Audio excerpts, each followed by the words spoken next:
Hello, everyone. I just want to thank you for joining us for tonight's epic final teacher debate. I'm Nicholas Ferroni. I'm coming to you live from Union, New Jersey, where I teach high school history. And first, I would like to introduce our first participant, Keith Hughes, aka Hip Hughes, coming to you live from Buffalo, New York, and representing Hillary Clinton. Welcome, Keith.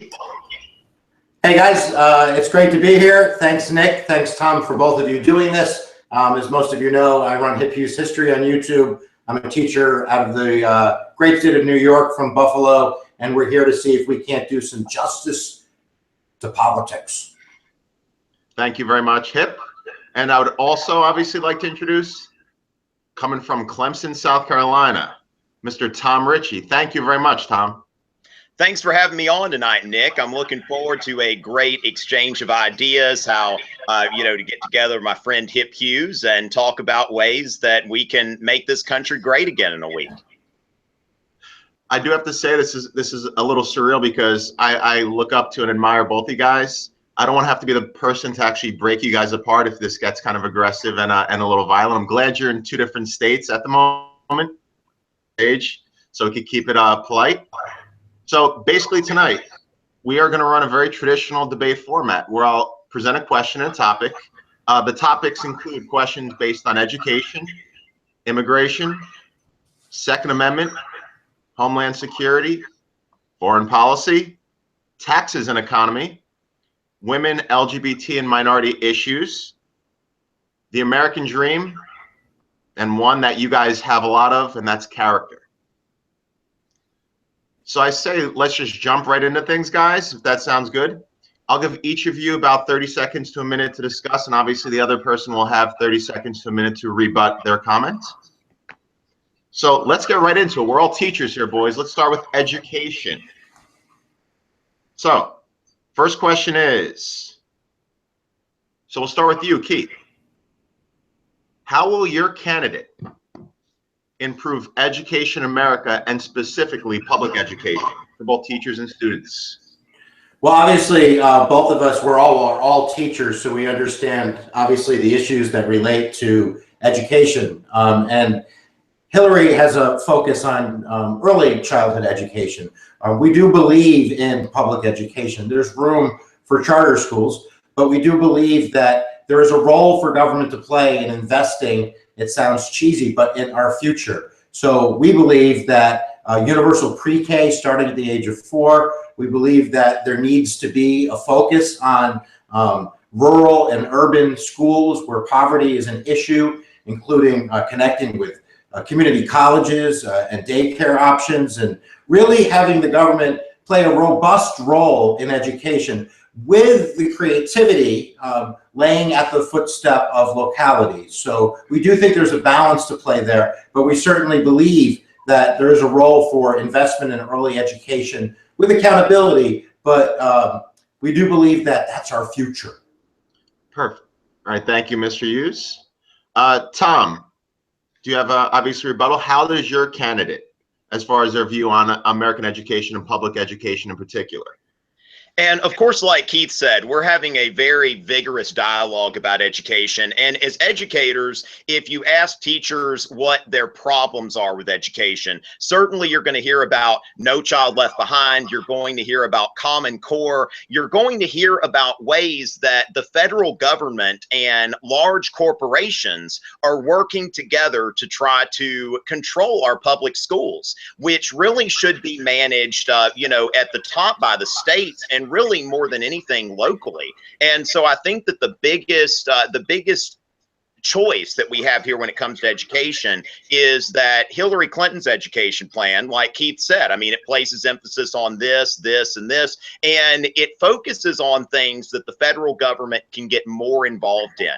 And Donald Trump's education plan really focuses on an opposition to Common Core, an opposition to greater federal involvement in education, and the advocacy of more local control. I have 4 bosses. I've got my principal, I've got my district superintendent, we got the State Department of Education and the Federal Department of Education. And the more that we can do to limit the role of the federal government, I think that we're going to be able to see more innovation at the state and local level. And I think that that is really the biggest decision. And for me as an education voter, when it comes to the presidency, I'm more concerned than anything else about which president is going to limit the role of the federal government and the role of large corporations in dictating educational policy at a national level. But just a follow-up question in reference to that. I mean, if just obviously both of what you said obviously makes perfect sense, but Hillary Clinton has received the backing from both teacher unions, yet there's big mention of Donald Trump, obviously presidential candidate, trying to privatize education, which would basically kind of get rid of the public sector in general. So I don't know if obviously Mr. Richey, if there's anything you'd like to elaborate on as far as his specific view, because there's a lot of people believe that he wants to privatize and almost run it more like a business than an actual, obviously, a place of higher learning or education.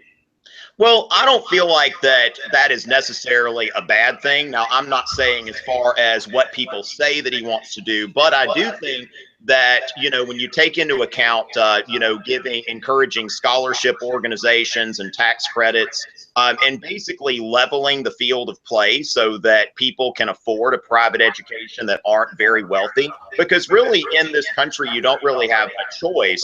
And there are a lot of people, you know, we like to pretend that we have a public education system that educates everyone.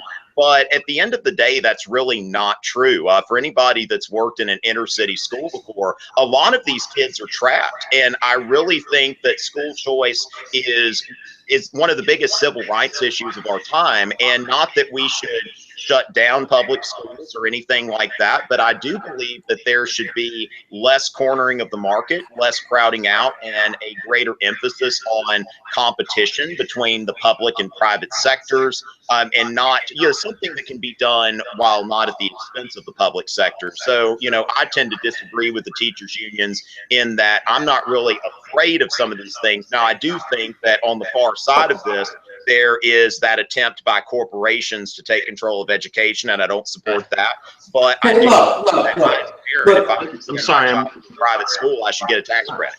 Okay, Mr. Hughes, you have a rebuttal? Okay, Tom said a lot of things in there, and certainly it's easy to make the federal government and, you know, .Inc. the enemy, and I understand that. I, you know, fight on the front trenches every day when it comes to creativity in the classroom. And I do believe there is room, and I think that the Clinton administration is very pragmatic and listens to the voices of teachers and teachers unions that have fought against Common Core. So I do believe there's room there. But I want to talk about this private-public thing. When we talk about a market, and we're talking about a market when it comes to tissue paper or harmonicas or, you know, what say you, there's not a huge issue because we have winners and losers. I can live with that. But when we talk about the market and education, and we just railed against that in a sense, in the sense of the federal government and money and all that. But my bigger point is that there can't be losers in education. Public education has always been the engine that has driven the diversity and the road to opportunity in this country. And, you know, private schools are private schools. But if we're allowing people just to jump ship and to say, okay, we'll let, you know, the marketplace, there's going to be losers. I work in those schools that have struggles. And the elephant in the room isn't vouchers and it isn't private education, it's poverty. And once we can address that and creating good paying jobs and strong families and allowing community schools to thrive, then public education can be what it should be, which is the ladder to opportunity. Well, I mean, I think that the general message here is we all know that we need a presidential figure who invests more in students in schools than they do in stocks and businesses to keep America and reestablish ourselves as we should be. So let's move on to the next question, which I think we got off to a great start, everybody. I could see the sweat start to burr a little bit. Let the gloves off here. Let's get into character.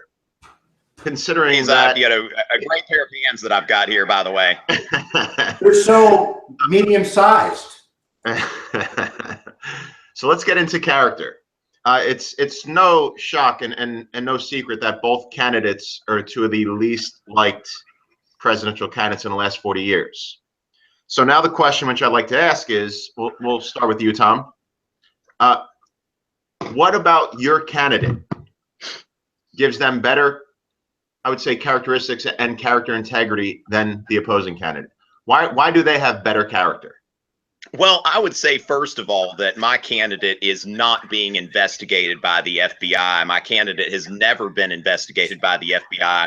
So, that I think is going to be the first thing here. And of course, my opponent's probably going to say something about the lawsuits and that sort of thing. But I think it's necessary to clarify a civil suit versus an FBI investigation where, it's like, okay, I mean, the FBI doesn't just investigate anybody, but then anybody can file a lawsuit against someone. Now, I'm not going to act naive and say that Donald Trump is somebody that, is a person of, great moral character in the, in the that children should all look up to in terms of his personal life. But then again, you look at what he's accomplished. I've got a lot of stuff here on my shelf. Trump wrote The Art of the Deal. Now, of course, that ghostwriter likes to say things, but this is essentially Trump's life. This is somebody who followed Trump around. Trump has inspired a lot of people. The Apprentice. Now, Hillary makes a big deal about the Celebrity Apprentice. Oh, I was doing this. I was, screwing up Benghazi while you were doing the Celebrity Apprentice. And, the thing is that, for me, like back before it was even celebrities, when it was just young people like me who were competing for a spot in Donald Trump's company, like this was really inspirational for me. So, while you may look at some of his personal characteristics, and I'm not at all going to defend any of the things that he said about women and some of the other comments that he's made, but at the same time, Donald Trump is somebody who has, the character to build something. When you look at really the pragmatic side of this, I've got a daughter and I'm fine with her. She may decide differently when she gets a little older, but if she wants to look up to Donald Trump like me, I think as long as she looks up to Donald Trump for the right reasons, I think that that's great. I think that there are as many bright spots when it comes to Donald Trump as not. What about certain quotes in the book stating that most people are stupid? They just need to be entertained. Entertainment is the most important thing. You're talking about in The Art of the Deal? Yes. It wasn't the now I can say something about that liberal ghostwriter, but at the same time, I think that sentiment has been expressed by a lot of people, and I'm not sure, I'm not going to say whether I agree or disagree with it, but I'm not saying that everything that he says is something that I agree with, but I do think that Donald Trump is as he says, a high energy person. And when it comes down to it, there are some people who can't lead. You look at President Obama with all that's happened, all of this crisis of race relations and everything. And President Obama's been in a unique position to come in and use that energy to try to unite people. And really, he's just kind of done nothing except, now he's campaigning for Hillary Clinton. So I think when it comes down to it, I mean, Donald Trump is that kind of person who will step up and provide the leadership necessary. Now, his views on, other people sometimes may not be consistent with what we would like to say, but I do think that when it comes to what it takes to be a leader, okay, I think that Donald Trump has that, and I think he's demonstrated that as the head of a multi-billion-dollar company. So in short, just to follow up, and obviously I'll give Keith his opportunity. Based on his statements and his behavior, you would trust, having a daughter and a family, you would trust someone like Donald Trump more with nuclear codes and the ability to deploy nuclear weapons than you would Hillary Clinton?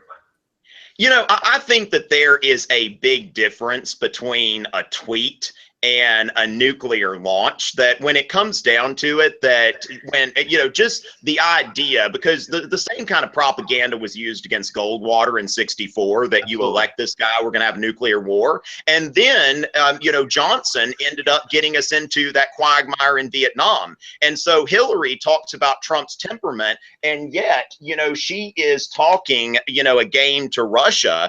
This guy is not our enemy. And so when you want to talk about, the nuclear codes and temperament, You know, Donald Trump is That's talking enough. in a reasonable manner about Russia and Putin, and, you know, not that they're our friend, but that we're not going to speak to them like an enemy. And I think if anybody's risking a nuclear war, that it's Hillary Clinton. And I'm not saying that she is, but I think if we want to talk about someone risking a nuclear war, we need to talk about her. Okay. All right. All right, fair. I'm sorry, Mr. Hughes. You have. Yeah. Let's get started by saying that Putin is not our friend. That Putin is ex-KGB. He has his own special interests for his nation. His interests are not our interests. So I'm not even going to really approach the Putin question. But I do want to talk about this idea of temperament. No, a tweet isn't launching a nuclear code, but it shows somebody's decision making. It shows where they lie.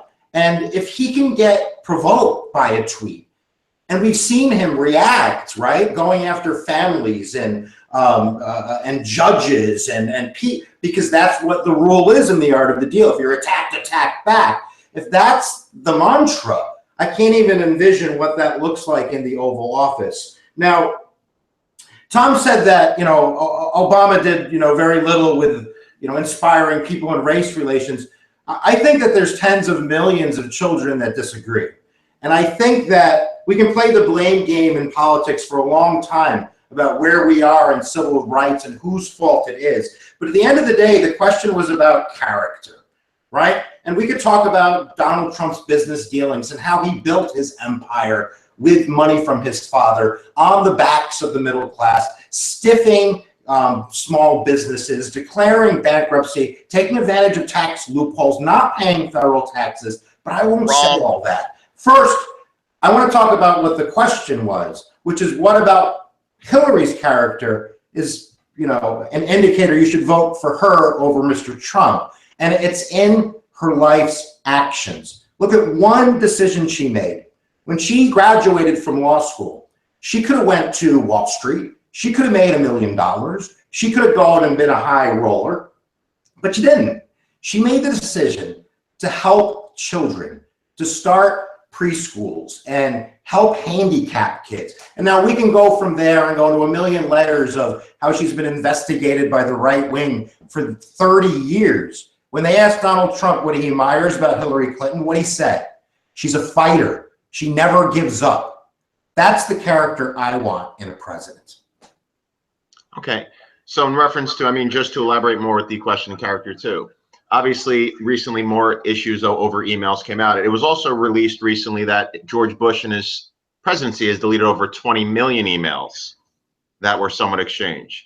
So do you feel, in your opinion, do you feel that the issue of character integrity is being kind of discredited with the whole email issue, or you think the email issue is a little oversensitized or obviously a little embellished? Look, the GOP is not going away on the email issue, right? There's nothing criminally that has been done, that has been proven. They found new emails, and I do believe, just as a citizen, that the FBI informing in a public way that an investigation is continuing, I think can unduly influence an election, especially when the FBI has had information about Mr. Trump's connections with Russia and hasn't gone public with their decision-making.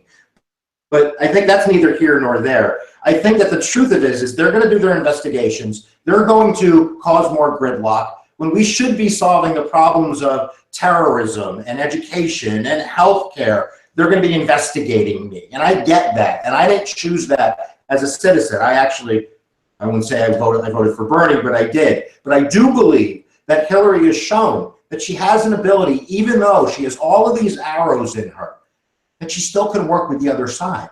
If you ask GOP senators with her time in the Senate, they praised her. My goodness, Donald Trump has praised her, that she is thoughtful and reflective, listens to all sides, makes calculated decisions. Now, I do believe smoke, and I don't like it either. I don't like that they have been politicians that have played the game of politics, which is a dirty game to play. But at the end of the day, if you believe, as I do believe, that why does she want to be president? Is it because she wants to get rich and help her friends? Or do you really think that she probably wants a good legacy, like all presidents do? They want good legacies. And that means you have to have an ability to pragmatically, right, do policy making. Mr. Trump has never done policy making. Hillary Clinton has done policy making. She can do this. Go ahead. Which brings us to our next topic, which is a Now, great segue to foreign policy. I'm sorry, would you like to read? Okay, absolutely. I'll give you 30 seconds. Just a quick rebuttal. Now, you know, there's the narrative that Keith has put out there, that Hillary puts out there as well, that basically she finished law school and just started helping children for the rest of her life. But look at what she did at the Rose Law Firm in Arkansas, which was a corporate law firm. At one point, she defended a child molester. You know, it's not like she was assigned the case. She was assigned the case. I'm talking, but the thing is, though, that she wasn't, you know, she wasn't just sitting there helping children the whole time. Now, if I can just direct people places, you know, TomRichey.net, YouTube, Tom Richey, but also if you've got about an hour, watch Clinton Cash. It'll be the best thing you ever did. And you see, you know, just see that this family has just used their, you know, their public office in order to. And, you know, if we're talking about who doesn't have anything to gain with the presidency financially, it's Donald Trump. I think that, you know, you've got on one side, you know, somebody who really has nothing to gain by getting the White House. And on the other side, somebody who's got a history of pay to play and helping their friends. So I just wanted to make sure that that was cleared up. Well, just in question just to kind of follow up, one of the notes I made to in reference was, since Donald Trump was using his office as his campaign location, he then, quadruple the rent, because now campaign money was going to be paying for his rent. So that seems like someone who may want to gain something from the campaign, or use campaign money to help pay for his rent or make some sort of profit. Now, I think that, I mean, I'm going to take your point to an extent there, Nick, because I'll note that I haven't donated to Trump because of that. I mean, I've supported him, but when I've seen that how the campaign money's being used, I'm not so sure about that. Now, I will note, on the other hand, that he has still given the campaign more money than he's gotten back. You know, I would question the management of the campaign funds, and he seems to be trying to recoup some of this investment that he's made in the campaign. And I can certainly, I'm not going to, you know, sit here and pretend that hasn't happened. But I think there's a difference between taking your own money and reimbursing yourself for your own expenses, which I've got an LLC. I do the same thing all the time. And I, you know, but I'm not taking other people's money. I'm not taking advantage of a natural disaster in Haiti and steering contracts toward people who, you know, gave to the Clinton Foundation. So I think there's a little bit of a difference there, even though I will say, Nick, you make a good point there, and that's the reason that I haven't put my personal money into the campaign. I was just curious, Keith, do you have 30 seconds before we jump to the next topic?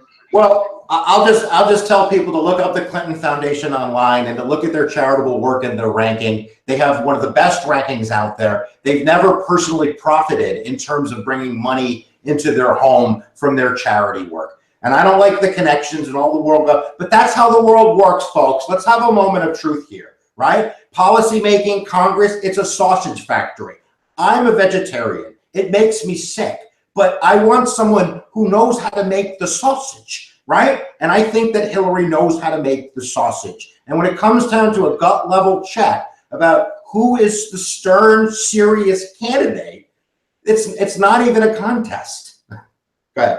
And now, and I mean, as far as leadership too, we'll jump right into foreign policy. Obviously, leadership, commander-in-chief, has the ability to declare war, but in my opinion, as a leader, one of the strongest things a person can do is prevent war as well. Tom, we'll start with you. What makes your candidate, as far as a better candidate than the other on foreign policy, and possibly being more diplomatic in prevention of future conflicts? Because again, teaching in a predominantly urban public school, the Army's recruiting my students every day. You know, in all due honesty, Hillary and Trump, their kids are not going to be the ones fighting these wars. Our students are. So what would make your candidate better at foreign policy and dealing with different leaders from other countries, as well as either declaring or, more importantly, preventing future conflicts that we get pulled into? Okay, and Nick, that's a great question, and I'm just going to go ahead and tell you that I'm a peace voter. In 2008, I typically support Republican candidates, but I voted third party in 2008 because I did not want to support John McCain. I feel like John McCain and his faction of the party, that they've caused wars, that there have been American lives that have been squandered over these wars in the Middle East. And I think that, you know, part of the reason that I'm supporting Trump is a peace decision. Like I said, that Trump is not talking a zone in Syria. Let me interrupt you real quick. We might want to mute our mics when we're not speaking. Okay, I'm sorry. Okay, no problem. But we might want to make sure our mics are muted. We're not speaking, because that's going to cut down on the echo that we're hearing on at least I'm hearing on the broadcast. Do y'all have that? Nick, do you know it's a little, there should be a little thing there, but actually I think we're good now. Yeah. I think it might have been on then. Okay, so just to clarify, that I'm a peace voter. I mean, it's just I did not support the Republican nominee in 2004 or 2008. I voted Libertarian because I don't believe that war is an acceptable answer to foreign policy, except when it's necessary. And so when Hillary starts talking about a no-fly zone in Syria, essentially provoking the Russians to a possible war, I worry about that. And the other thing about Syria is that Trump has an eye on our enemy. Our enemy is ISIS. And for those of you who supported Bernie Sanders, now I'm sure Keith will disagree with me on this, but when it comes to foreign policy, Bernie Sanders rejected the foreign policy of regime change. Like, I really couldn't care less about Assad. Assad is not a threat to the United States. And I'm going to add that while, you know, I'm not going to say Assad's any kind of saint, but he was protecting Christians. You know, Christians in Syria are having a terrible time right now, and they were not having their churches blown up and their, you know, houses blown up and being killed over there when Assad was in charge. And, you know, this goes into like the economic interest of Europe and, you know, Saudi Arabia and whatever pipeline they're trying to build through there. And Donald Trump, just like Bernie Sanders, rejects the philosophy of regime change. Our enemy is ISIS. We need to go in there and destroy ISIS. And we are getting distracted by this regime change bit that's stopping us from working with Russia. I'm not going to say that Russia's our friend, but I think that Russia has a shared interest in destroying ISIS. ISIS blew up a Russian plane a while back. Nothing makes friends quicker than common enemies, I'm sure.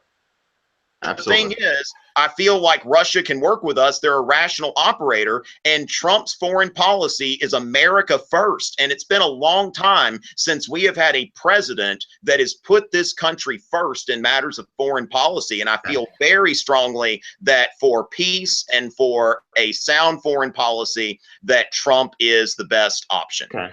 All right. Keith, Mr. Hughes, would you like to rebut?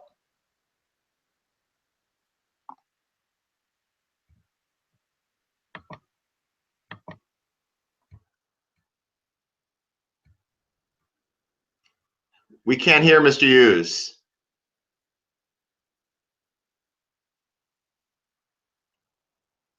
I apologize. I can't hear you, Mr. Hughes. That was stupid. Hey. Now we can hear you. We missed you. We missed your first. Okay. Is he talking about? What I was saying was that basically, if we can try to put down Mr. Trump's secret plan on paper, because he knows more than the generals, it's basically bomb the hell out of them. Bring torture back. He even said, let's bomb families because that's how you get to them. Could you imagine the recruitment that would go on in the underbelly of the radical world when that occurred? I can't even imagine how it would grow. Now, look, foreign policy is 50 layers of craziness. Okay, we're not going to be able to boil it down to very simple statements. And look, I was against the Iraq war. I think Hillary was wrong on that. I think she realizes she was wrong on that now. And I do think that American self-interest is complicated. It's not just a matter of saying we can support this or we can't support that. We have a system of allies that we work with in the world, intelligence services, working hand in hand to keep the world safe. And the idea of a Trump presidency talking about pulling out of NATO or at least defunding NATO, and the world is shaking in its boots. And at the end of the day, if we want peace, We need the actors in the world that are rational to work together, and America needs to be a leading voice in that. I agree. We can't have troops around the world, and I think that these Middle East disasters have occurred, and the root of that was the invasion of Iraq, which of course Mr. Trump supported like Hillary did. But at the end of the day, we need a statesman. We need somebody who knows how to work with the world community to serve the self-interest of the United States and to fix this mess, because us leaving isn't going to fix it. Okay, which is a great segue to our next topic, Homeland Security. 99.9% of Americans could care less what is going on in the world as long as they can live their daily life here safe and sound. So we'll start with you, Tom. How will your candidate improve Homeland Security so that Americans can feel safe on a day-to-day basis and not have to worry that there's some sort of weakness in our infrastructure?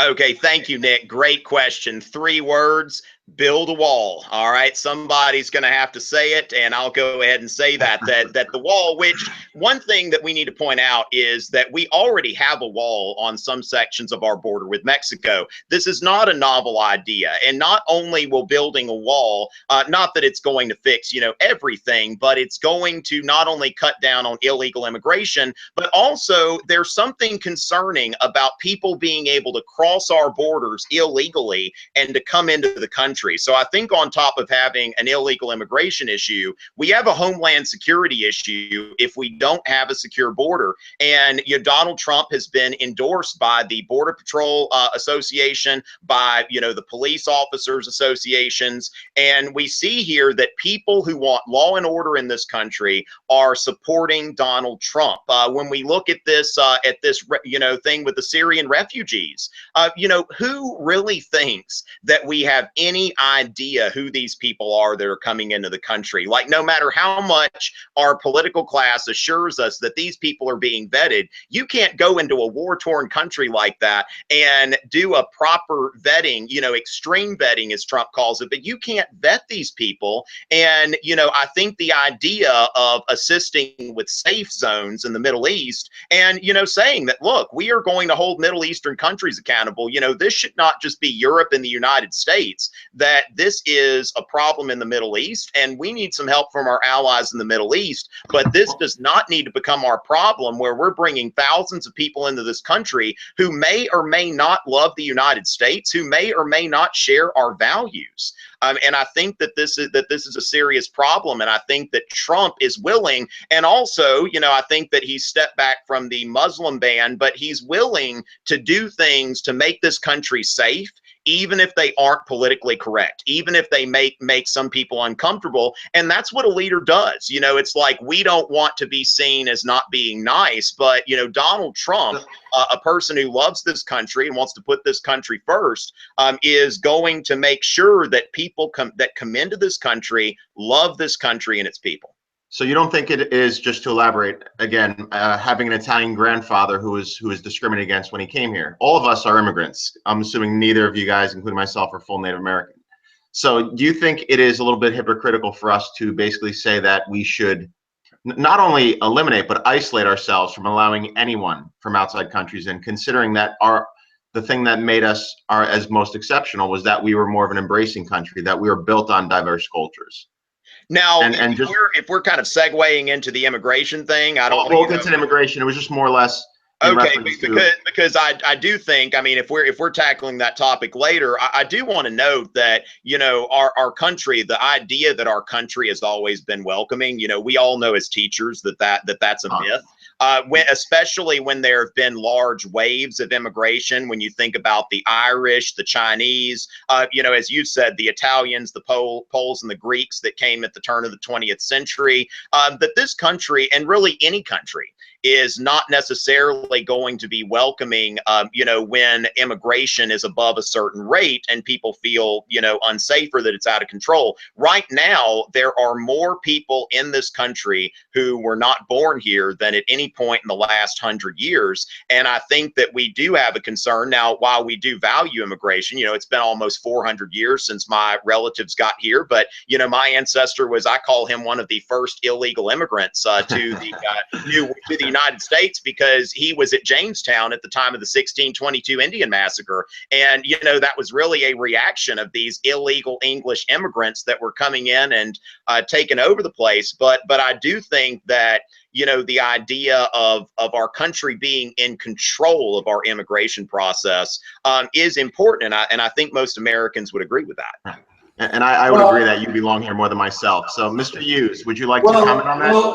Well, we are in control. If you looked at the attacks that have occurred, they haven't been refugees sneaking over the Mexican border in the middle of the night. They've been homegrown terrorists, people that were born here. Now, I work in the Buffalo schools. We have a very high percentage of ENL kids, of Muslim students, and they're no different than all those other immigration waves. And when Tom said, oh, well, look what we did, you know, during the Red Scare to the Russians and the Chinese Exclusion Act, this has always happened. And it was wrong. Yeah. So wrong.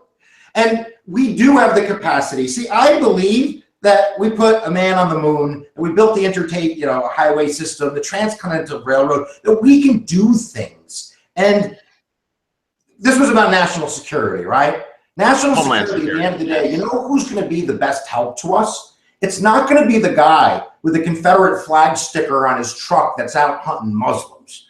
It's going to be Muslims, people that love this country just like your grandparents did, and that want to make it better. And in fact, that's where the vast amount of information is coming in to stop attacks. And if we're going to have a Trump presidency and we're going to alienate that community, just from a pragmatic standpoint, not from a political correctness standpoint, just from a pragmatic policy standpoint, that's not a good idea if you want to stop terrorism. And if Tom is so worried about Muslims taking over the border, then what about the Canadian border? They could very well, there's a lot of Muslims in Toronto. Yeah. Maybe we need a Canadian wall as well. And then maybe one, I don't know, around the ocean too. Well, let's be honest too, that we've, as history people, we know that presidents have always discussed building a wall, but it's never been practical or financially logical. And I mean, it's every time I hear issues of talking about political correctness that we should consider vetting more about our people, I always think about the Japanese internment camps, that we teach about how wrong they are. Yet it seems like there may be dialogue which is leading us back in that direction. Nobody should second guess that we have an intelligence service, and you know, I'm not like I'm supposed to be. I'm against law and order. No, of course not. I want the FBI to do their job and and law enforcement, and I want that works when we let it work and we invest in it. That'll do what we need. It has to be done. Even if we build a wall and we kick out all the Muslims, we still need them to do their jobs in terms of investigations. So at the end of the day, I believe in America. Now you sound this is a great segue to even more Homeland Security. We'll go right to Mr. Hughes.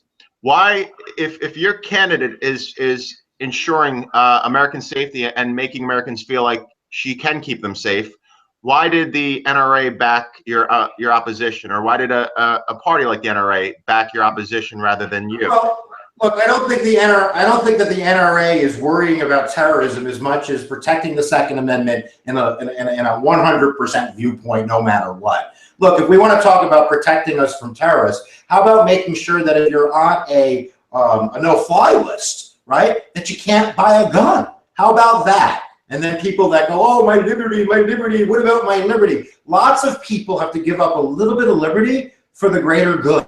And if I have someone that's on the fly list and they're not supposed to, and it's going to take them 2 more months to get their shiny, you know, shotgun, then so be it. At the end of the day, I want to prevent massacres. And if we're going to talk about the Second Amendment, you know, there's so much misinformation. The right and Trump out there saying, Hillary's going to take your guns. She's never said that.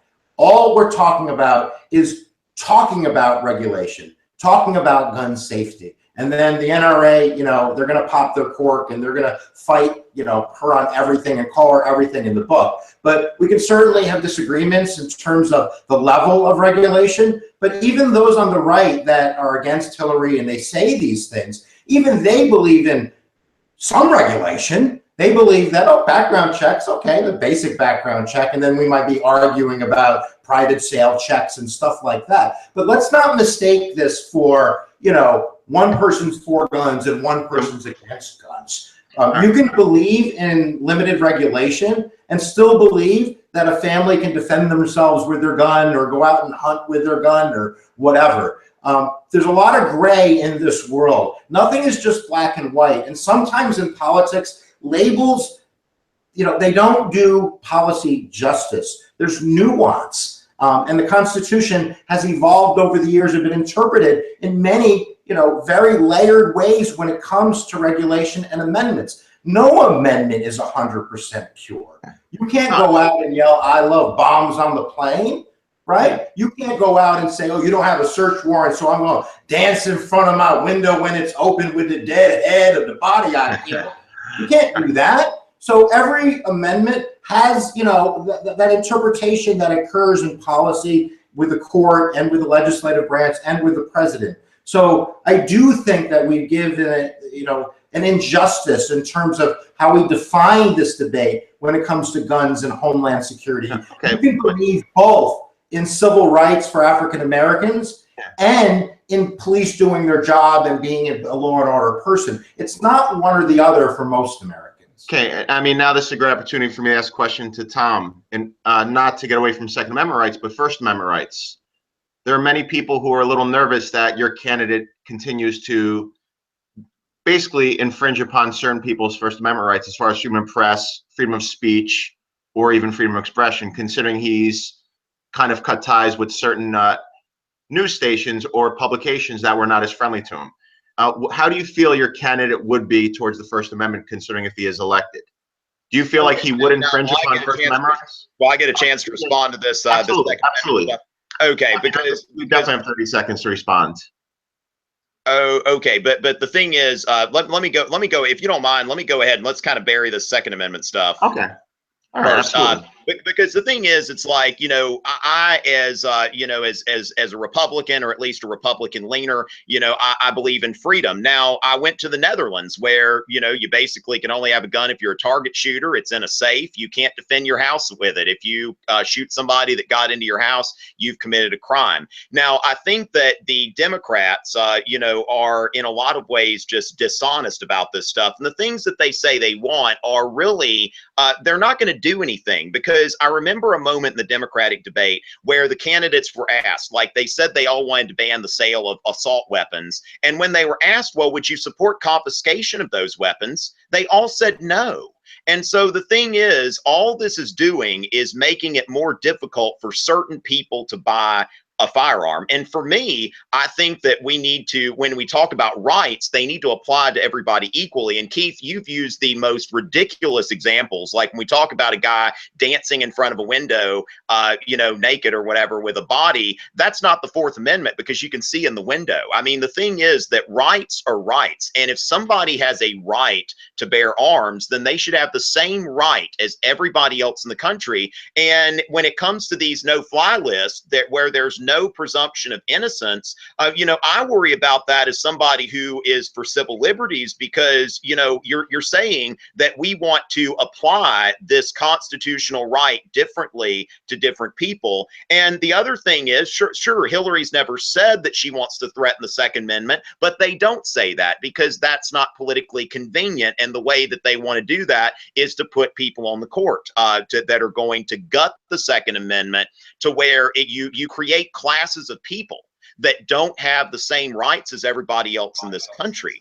And I think that that's a problem if we're not applying the Constitution equally. Now, to your First Amendment question, Nick, because I think that, you know, the First and Second Amendment are, you know, are both very important in the sense that they should be applied equally. Now I would counter, you know, I would ask a question to you, sort of rhetorically, how many interviews has President Obama given to Fox News? You know, it's like any politician, and think about how many press conferences it's Hillary given period. You know, Donald Trump was actually, I would say that during the primaries, you know, I would say the turning point was when Chris Matthews just had him on the ropes back in the spring on that abortion thing.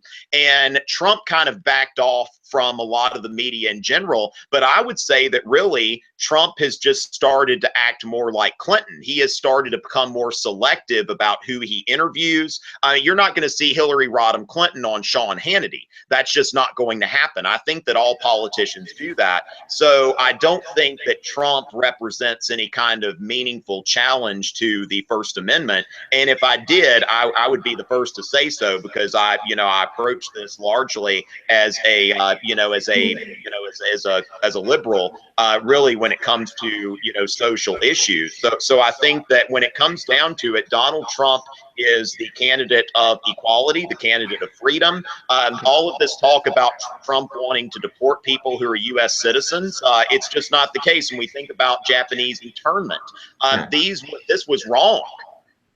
But it was wrong largely because these people were citizens of the United States. And there's never been a time when Donald Trump has talked about, deporting or, imprisoning citizens of the United States without due process. I think there's a difference between potentially dangerous, non-citizens or immigrants, versus talking about U.S. citizens. All right, perfect. Keith, you have a 30-second Well, rebuttal? I mean, would we be surprised if he said that, though? Really? A man who's talked about that waterboarding isn't hard enough? He just can't be trusted in terms of what his policies would be when it came to the First Amendment. Or I believe that his views have shifted, and all politicians, I guess, shift their views. But go, Google Donald Trump and guns, and he's switched positions completely. And I do think that, like everything, when I go back to this idea, it's a nuanced world. And, it sounds good when Tom says, equality, Constitution, everyone should have their rights equally. But when it comes to, somebody who is on a no-fly list and could possibly be a threat to the United States, walking in and getting a gun for real, then, yeah, we have to be nuanced. And I think that we're smart enough where we can balance that. We still have a court system. We still have an executive legislative branch. We still have checks and balances. But I do believe that they're smart and they're simple. And sometimes simple ain't smart. But go ahead. I think we have time for about 2 more questions. Well, here's the thing, though. I mean, if nothing else that Trump has said is stuck, our leaders are stupid. All right. I mean, he's made that very clear. The idea that if I found myself on a no-fly, but Keith, I mean, the thing is, if I found myself on a no-fly list, and there have been plenty of people who've been on here about the state, that's the world we live in. It's complicated. All right, I love you both. I'm gonna have to get my teacher voice right now. I'm gonna have to get my teacher voice right now, guys. I love you both. In reference to individual rights, it's very simply, it's issue is now a lot with, obviously, women's rights and LGBTQ rights are in the forefront of this election. What would make your candidate more friendly for women's rights as far as LGBTQ rights and even minority rights? For example, Muslim Americans, Hispanic Americans, Asian Americans, any American who is not a white male. So how would your candidate benefit the minorities in this country? Obviously, women are not being the minority, but women are a discriminated group. Who's going first? You go first, Keith. Oh. Yeah, I'm a gentleman. Okay. I'm now getting confused with my mic. What I would say is, obviously, we all know that traditionally the Democratic Party has been more of a friend in terms of African Americans and women's rights and Muslims and gay rights. And, we've all moved on those issues as we've evolved as a species, and Hillary has as well. She wasn't in the right place 10 years ago. Not a lot of people were. But Donald Trump says good things sometimes, right? That he supports gay rights, that he says those things. But when you look at who he's cozied up to, the far right, the religious right, which, there's fine people that are religious and on the right, but they have stated their idea is we need to reverse the gay marriage decision. We need to roll back on civil rights. we need to make America great again, like it was in the 50s, right? So I think that that sounds good when he says those things, but who do you trust when it comes to fighting for the dignity and the liberty of people who, you know, it's hard as a white straight guy to empathize with people that are still struggling with issues like this, because the world is our oyster. But when I'm in that classroom and I've seen that Muslim student, that trans student, that gay student, that African-American student face discrimination that I never had to face, I always take a step back and say, I don't know what I don't know. And if you look at both candidates and who you would trust with that, you know, saying, I'm open and, you know, I don't know what I don't know, it's Hillary. It's not Donald Trump. Okay. Tom, you have a rebuttal? What would make, obviously, Donald Trump the candidate for women and minorities in America? Obviously, now, I'm going to refer doing to very well in both categories. Peter Thiel's speech yesterday. Peter Thiel, the founder of PayPal, the first outside investor of Facebook, Peter Thiel spoke at the Republican National Convention recently, gave more than $1 million to a Trump super PAC, and made a great speech yesterday. Peter Thiel, Thiel, that Thiel is a gay entrepreneur. And, you know, there are one thing that I've noticed is just the number of, you know, LGBT Americans who have been supporting Trump that I think now I'm going to say that, you know, as a critic of my own party, and a reason that I have hesitated to identify as Republican and tend to think of myself as an independent liberal conservative, so to speak, is because, you know, my party has an embarrassing record when it comes to rights for LGBTQ Americans. And, you know, this is something that I think Trump has performed a great service to the party, a great service to the right wing in America, that he went to a convention where the platform was designed by these, these people, these social conservatives that, you know, called for, you know, I guess government funding for, you know, sexual reassignment therapy or whatever they call it, that, you know, Trump went in there and in his speech in prime time, he talked about the rights of the LGBT community, and that has never been done at a Republican convention. And I think that he really deserves some credit for that. Now, has he said some things in the primaries that are, you know, that are opposed to that? Sure. But then again, we can go into things that he and his opponent have said. You know, Trump made comments in favor of gay marriage as early as 1999, whereas Clinton never said anything positive about it till it was safe. When it comes to women, Donald Trump's public remarks about women are certainly not a reason that I would want my daughter looking up to Donald Trump. But, you know, like Peter Thiel was saying, that people who don't like Trump, they look at what he says. And people who are voting for Trump look at what he does and what he has done. And the Trump organization, I mean, Trump hired a woman as his head of construction. I mean, this is his business, as his head of construction in the early 1980s. And his father, who made him that small loan, he was like, what are you doing? But Trump has always been on the forefront when it comes to providing opportunity for women. And oh, go ahead. And I was going to say, just in reference to LGBTQ youth, do you think it adds any obviously discrepancy, considering his running mate Mike Pence is probably one of the most anti-LGBTQ people or governors or in any state, considering his policies on obviously the religious freedom bill and his issue with possibly doing some sort of therapy for LGBTQ youth?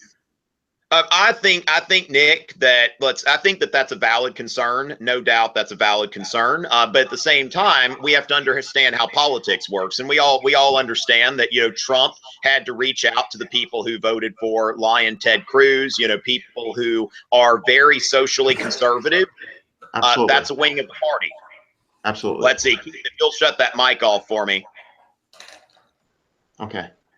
let's see. So as far as that goes, that, Mike Pence is somebody who has a very spotless conservative record, and Trump really needed to do that. It's kind of like the same reason that that President Obama had to get Joe Biden as his VP, somebody who had a lot of experience with foreign policy. And then John McCain had to pick Sarah Palin, somebody who was exciting, somebody who was conservative, somebody who was everything that he was not. And I think when we look at Mike Pence, Mike Pence was a compromise candidate. I support the decision to put Mike Pence on the ticket. I think he does represent a vibrant segment of the party. But what I am going to say is that I think that Mike Pence understands politics, and I think he understands that the type of positions that he's been able to take as a congressman from Indiana, a governor of Indiana, a red state, are not going to be the same that he could do as president. And I think that we're not going to make the argument that President Obama's record as president has been the same as his record as senator. A lot of people on the Democratic side complain that President Obama moved to the center as president, that he was really on the, on the progressive side of the Democratic Party. I think I've heard Keith say similar things about that. And I think that if something were to happen to Donald Trump, God forbid, and Mike Pence became president, I think that Mike Pence would be a president for all Americans. I think that's, and somebody who has a lot of experience with government, and somebody whose career is not, rife with political corruption and scandals. Okay. So I just want to get this straight, that Donald Trump's big selling point is, I'm not a politician. But then his next best selling point is, he's a great politician. He's moving around and doing things. Now, two things that I want to point out when I know we have to move on. Is Nick still here? We can play nice for a little bit, Keith. Okay, okay. Well, what I was going to say is Nick hooks back up with us here is, if you're interested in equal rights and civil rights, that what we've been talking about, we could talk to the cows come home about what they've said. Think about the Supreme Court. And of course, that's going to galvanize those of you that are very conservative out there, but it should also galvanize those of you that are progressive, that are for these types of rights, because that's, at the end of the day, really going to be what defines the laws that are constitutional and rights that are constitutional when it comes to these minority groups. And obviously, Donald Trump has already given us his list of future Antonio Scalias, and I think that we all recognize Hillary would probably nominate people more in the Ginsburg type of mode or the progressive type of mode. With Peter Thiel, he gives a good speech, I guess. He made a lot of money on PayPal, but we won't talk about his advocacy for, complaining about the 19th Amendment and the right to women to vote, and that he is theoretically against democracy, but that's okay.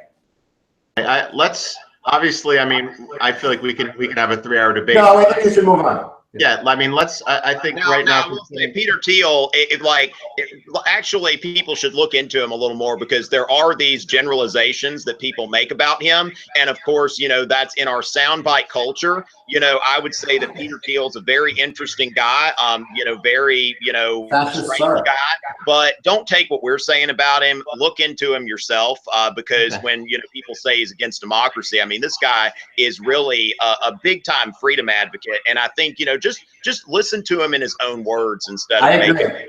Don't trust me. Don't trust Hip. Look into him right after you watch Clinton Cash. I agree. All right, we have lost our moderator for a moment. I'm sure he'll be back. Sure he's coming. There he is. He went and watched Clinton Cash. He just couldn't wait. He couldn't wait.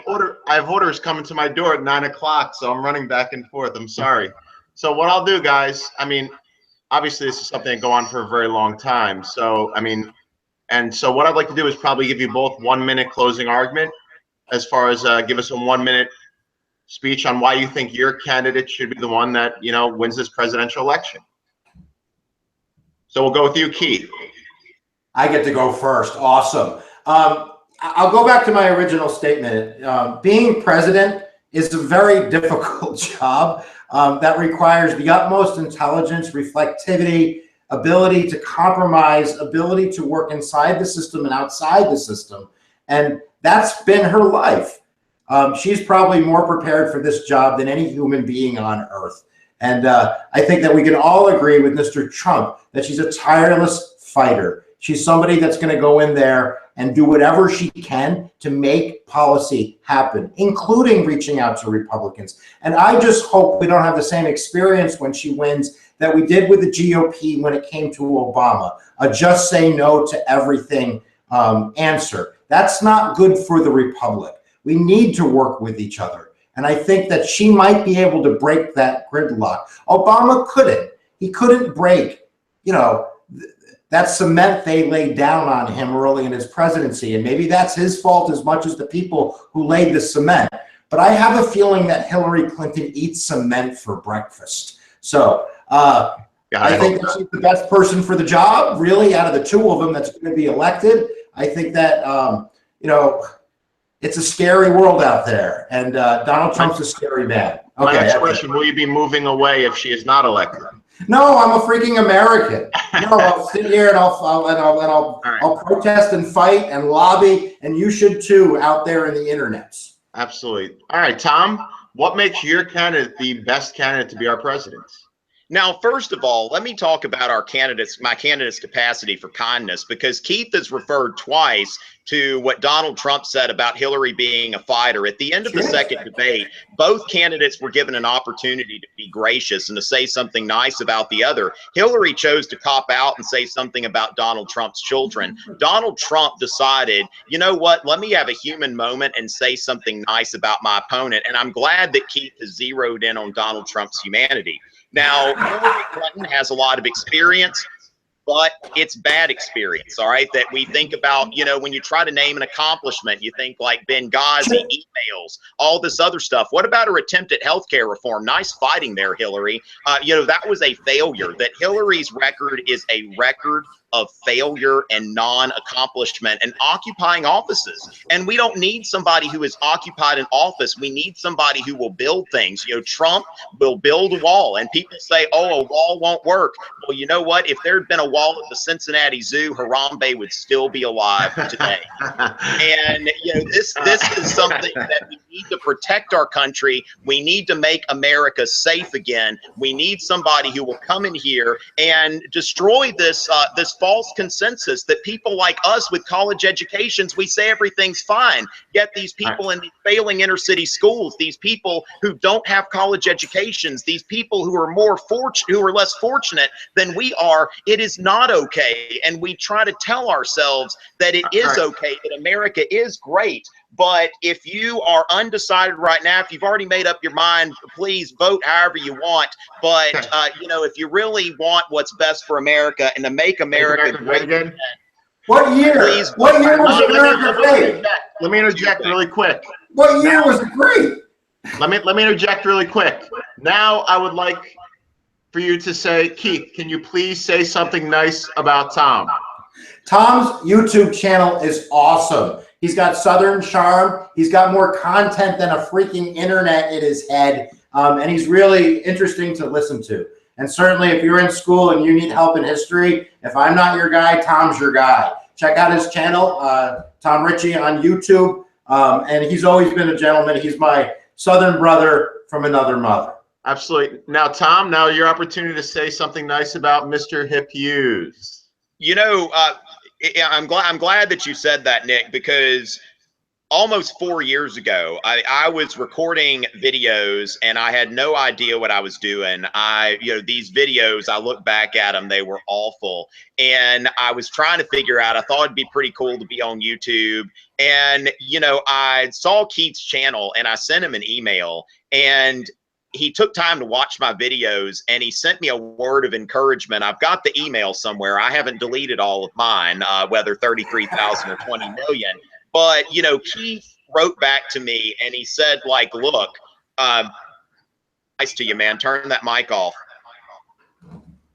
There we go. There we go. But yeah, the thing is that he sends me an email, and as awful as this video probably was that he was looking at, he said, look, I've watched so many videos as a graduate instructor, and, you have got some potential and you really need to stick with this. And without that email, I might have given up like so many YouTubers give up because it's so hard to even get 100 subscribers. And that's the thing that, like, when it comes down to it, that, you know, I mean, if somebody would have told me like, hey, 4 years from now, you're going to, you know, be debating Keith, you know, y'all are going to be working together on stuff. You know, he gave me my first big bump when I only had about 100 subscribers. He collaborated with me, and the guy has been extremely gracious, and it's really been nice. And I think the biggest thing that, if people don't get anything else from tonight, that I really find it problematic in our society that we are, you know, we are tuning out people with different viewpoints, that we are not taking other viewpoints seriously.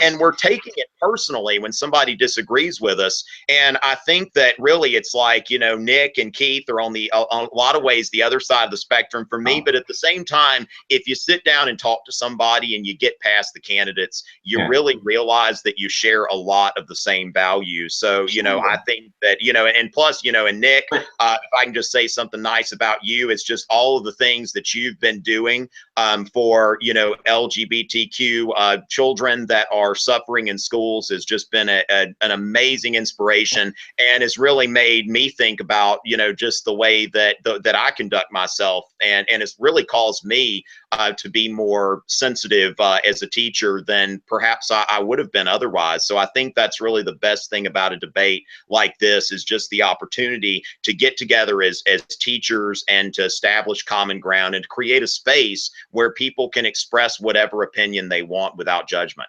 Absolutely. And I mean, I just want to say that I've always had the utmost respect for both of you, and I absolutely adore you guys as people, as professionals, and I can't wait to give you both hugs in person. So I just want to thank you again for tonight, and I have no doubt that this was probably better than many of the other debates that we had, and I just hope everyone watching actually got as much out of it as I did. So I just want to thank everyone again, and I hope everybody has an amazing night. And vote on November 8th. Vote, and remember, where attention goes, energy All right, flows. Have a great day. Have a great night. Bye-bye, guys. All right. Peace out. Assalamu alaikum. This is over. Out.